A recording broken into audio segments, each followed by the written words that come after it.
Welcome back, everyone. Ready for another deep dive? Always ready. Today, we're heading over to Ghana, specifically to a newly built overpass that caught my eye. Oh, this should be good. I love a good overpass. Right. I mean, usually they're not the most exciting topic. True. But this one, it's called the Flowerpot Flyover. Okay, now that's a name that makes you want to learn more. Exactly. It piqued my curiosity, and I think it'll pique yours too. We've got some great images from Graphic Online, a Ghanaian news source. And let me tell you, this thing is a looker. All right, let's dive in. So the Flowerpot Flyover. First off, can you set the scene for us a bit? Where is this exactly? So this overpass graces Spintex Road, a major roadway in Accra, Ghana's capital city. Okay, and I'm assuming Spintex Road is a pretty important route then. Absolutely. Think constant traffic, potential bottlenecks. You know, the kind of road where an overpass would make a world of difference. Makes sense.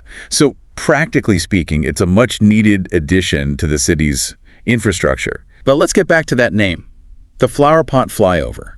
I mean, it's not every day you see a piece of infrastructure with such a, well, charming name. You're right about that. What's the story there? Well, it seems the most likely explanation is that it gets its name from some pretty prominent decorative flower pots in the area. Really? Yeah, think of them like local landmarks. Maybe they were even part of a beautification project. Ah, okay, I see. So flower pots are kind of a big deal in this area. Well, that's where things get even more interesting. Thinking about flower pots in Ghana takes us beyond just infrastructure and into the realm of cultural significance. Ooh, I like where this is going. Right. So in Ghana, flowers often represent things like celebrations, hospitality, and even spiritual well-being. Interesting. So by incorporating flower pots into public spaces, could they be trying to bring those positive vibes to those areas? Exactly. It's like they're infusing the space with those same positive connotations associated with flowers. I never would have thought of that. I mean, it's fascinating how something as simple as a name can offer, say, a glimpse into a culture's values. It really is. And if you look beyond the Flowerpot Flyover, you'll see this blend of tradition and modernity in other areas of Ghanaian life, too. Like what? Give me an example. Well, you see a lot of modern architecture that incorporates traditional Adinkra symbols, for instance. These symbols hold deep cultural meanings, and they're being woven into the fabric of the modern city. Wow, that's really cool. It is. And, you know, this overpass might just be a subtle reflection of that larger cultural trend. So it's more than just a cute name.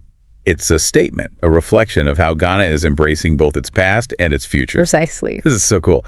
Okay, I have to ask, though, did Graphic Online mention anything about the overpass's impact beyond just, the name? Because it was built for a reason, right? You're absolutely right. I mean, it's got to be doing more than just looking pretty and reflecting cultural trends. Right. While the article doesn't go into specifics about its impact, it's pretty safe to assume that it's significantly improved traffic flow on Spintex Road. Yeah, that makes sense. I mean, that was the whole point, right? Exactly. And that improved traffic flow probably means happier commuters, more efficient businesses, all that good stuff. Right. So it's actually making a real difference in people's lives. Yeah, it likely is.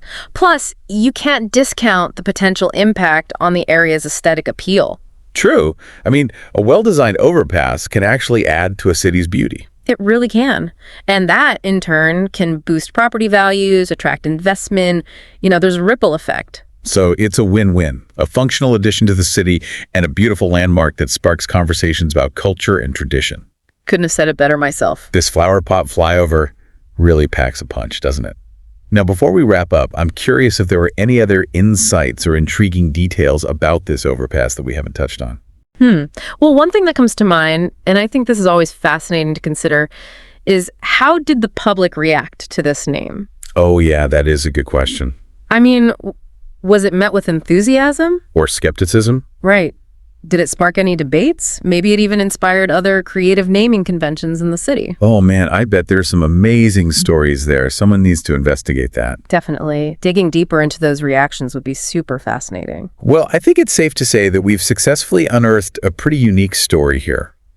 This seemingly simple overpass, the Flowerpot Flyover, has turned out to be a window into Ghanaian culture, a symbol of the blend between tradition and modernity. and potentially a catalyst for positive change in the city. Absolutely. So to sum it all up, our deep dive into the Flowerpot flyover revealed that it's much more than just a piece of infrastructure. It's a reflection of cultural values, a potential economic booster, and a testament to the power of creative naming. Right. Now, before we let you go, any final thoughts for our listeners? I'd encourage everyone to look up pictures of the Flowerpot flyover. It's truly a sight to see. Yes. And while you're at it, do a little research on the symbolism of plants and flowers in Ghana. Good idea. You might be surprised by what you discover and how those meanings add another layer to understanding the Flowerpot flyover's name. I love that. So much to explore, so little time. And hey, listeners, if you stumble across any other oddly named structures, be sure to send them our way. We're always up for a good deep dive. Absolutely. Until next time, everyone. See you then. Bye. Bye.